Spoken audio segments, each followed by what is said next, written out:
बिहार के दूसरे चरण में छोटे दल तय करेंगे एनडीए और महागठबंधन की किस्मत। कितना तगड़ा है मुकाबला, आइए जानते हैं आज की इस वीडियो में। नमस्कार, आप देख रहे हैं सियासत लाइव और मैं हूं आपके साथ अंकित सिंह। बिहार में 11 नवंबर को होने वाले दूसरे चरण का मुकाबला एनडीए और महागठबंधन के सहयोगी दलों के बीच होना है। छोटे दल ही निश्चित करेंगे कि बिहार का ताज किसके सर सजने वाला है। बिहार विधानसभा चुनाव के पहले चरण में रिकॉर्ड 65.08% मतदान हुआ था। वहीं 11 नवंबर को दूसरे चरण में 20 जिलों की 122 सीटों पर मतदान होना है। दूसरे चरण में 3,70,00,000 से ज्यादा वोटर अपने मताधिकार का उपयोग करने वाले हैं। इस चरण में एनडीए और महागठबंधन दोनों के ही सहयोगी दलों का प्रदर्शन ही निश्चित करेगा कि बिहार का ताज किसके सिर सजने वाला है। इस चरण में छोटी पार्टियों को मिलने वाली सीटों की संख्या ज्यादा है। एनडीए की बात करें तो केंद्रीय मंत्री चिराग पासवान की एलजेपी कुल 28 में से 15 सीटों पर चुनाव लड़ रही है। एनडीए में चिराग को कुल 29 सीटें मिली थी। इनमें से एक प्रत्याशी का नॉमिनेशन रद्द हो गया था। लोकसभा चुनाव में 100% स्ट्राइक रेट की वजह से एनडीए में उनकी मांग को नजरअंदाज नहीं किया गया और उन्हें 29 सीटें दे दी गई।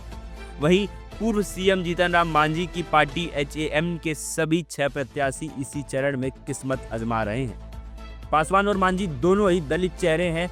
वहीं उपेंद्र कुशवाहा की पार्टी कुल 6 में से 4 सीटों पर इसी चरण में किस्मत आजमा रही है। उनकी पत्नी स्नेहलता कुशवाहा की किस्मत का फैसला भी इसी चरण में होना है। महागठबंधन की बात करें तो मगध क्षेत्र में उसकी किस्मत का फैसला हो सकता है। पिछले चुनाव में आरजेडी की अगुवाई वाले गठबंधन ने यहाँ 26 में से 20 सीटों पर जीत हासिल की थी। इस चरण में कुल 61 में से 37 सीटों पर कांग्रेस भी मैदान में है।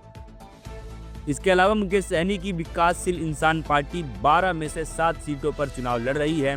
2.6% निषाद वोटों के चलते महागठबंधन ने मुकेश सहनी का पार्टी पर दांव लगाया है। आपको बता दें कि 2020 के चुनाव में सहनी एनडीए का हिस्सा थे। तिरहुत रीजन में एनडीए की मजबूत पकड़ बताई जाती है। इस क्षेत्र में एनडीए के पास 30 में से 23 सीटें हैं। वहीं मंगलवार को होने वाले चुनाव में मधुबनी की कुल 10 में से 8 सीटों पर मतदान होना है। सीमांचल की बात करें तो यहाँ मुस्लिम आबादी ज्यादा है और यहाँ से ओवैसी की पार्टी एआईएमआईएम भी मैदान में है। पिछले चुनाव में उनकी पार्टी ने 24 में से 5 सीटों पर जीत दर्ज की थी। प्रशांत किशोर की पार्टी ने भी जोर लगाया है। प्रशांत किशोर ने इस बार बिहार की राजनीति में बड़ा दखल दिया है। 2 गुटों के बीच में होने वाले चुनाव में प्रशांत किशोर ने कई सीटों पर मुकाबला त्रिकोणीय कर दिया है। पहले चरण की बात करें तो एनडीए से जेडीयू 57 सीटों पर मैदान में थी और बीजेपी 48 सीटों पर लड़ रही थी। वहीं इस चरण में जेडीयू 44 और बीजेपी 53 सीटों पर मैदान में है।